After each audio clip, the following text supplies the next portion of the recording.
Hi friends, welcome to Hanshu's kitchen. మన కిచెన్లో ఈరోజు మటన్ కీమా బాల్స్ ఏ విధంగా చేయాలో చూద్దాం. ముందుగా లేత మటన్ని పావు కేజీ తీసుకొని అందులోకి 2 టీ స్పూన్ల పుట్నాల పప్పును వేసుకొని మెత్తగా గ్రైండ్ చేసుకోవాలి. పుట్నాల పప్పుని బైండింగ్ కోసం తీసుకుంటున్నాము. గ్రైండ్ చేసుకున్న మిశ్రమాన్ని ఒక బౌల్లోకి తీసుకొని అందులోకి ఉల్లికాడల్ని వేసుకొని అందులోకి సన్నగా తరిగిన పచ్చిమిర్చిని, అదేవిధంగా కొత్తిమీరని, పుదీనాని కూడా వేసుకోవాలి. మటన్తో కీమా బాల్స్ చేస్తున్నప్పుడు ఎప్పుడూ కూడా లేత మటన్ని మాత్రమే తీసుకోవాలి.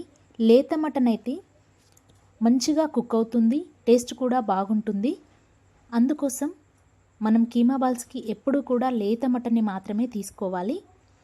మటన్ని కీమాలాగా చేసి కూడా చేసుకోవచ్చు, కానీ మిక్సీ పడితే ఇంకా రుచిగా ఉంటుంది.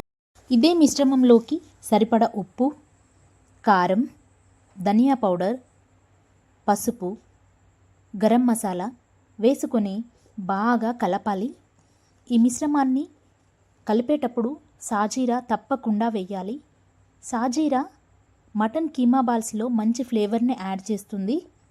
అదేవిధంగా ఈ కలుపుకున్న మిశ్రమంలోకి ఒక ఫుల్ ఎగ్ని వేసుకొని బాగా కలుపుకోవాలి. ఈ విధంగా కలుపుకున్నాక మనం ఇందులోకి కొంచెం కార్న్ఫ్లోర్ని యాడ్ చేసుకోవాలి. మనకు సరిపడినంత వేసుకోవచ్చు. 2 టీ స్పూన్స్ అయితే సరిపోతుంది. 2 టీ స్పూన్స్ వేసినా కూడా మిశ్రమం మెత్తగా ఉన్నట్లయితే ఇంకాస్త కార్న్ఫ్లోర్ యాడ్ చేసుకొని ఈ మిశ్రమాన్ని చిన్న చిన్న బాల్స్ లాగా చేసుకొని ఆయిల్లో వేసుకొని 10 to 15 మినిట్స్ డీప్ ఫ్రై చేయాలి. ఆయిల్లో వేసేటప్పుడు ఆయిల్ బాగా వేడెక్కాక మంటని లో ఫ్లేమ్లో పెట్టుకొని వేయించాలి. 10 to 15 మినిట్స్ తర్వాత ఈ బాల్స్ గోల్డెన్ రంగులోకి వచ్చాక తీసుకొని సర్వ్ చేసుకోవడమే. పిల్లలు వీటిని చాలా ఇష్టంగా తింటారు. మీరు ఒకసారి ట్రై చేయండి. Please subscribe my channel. Thank you friends.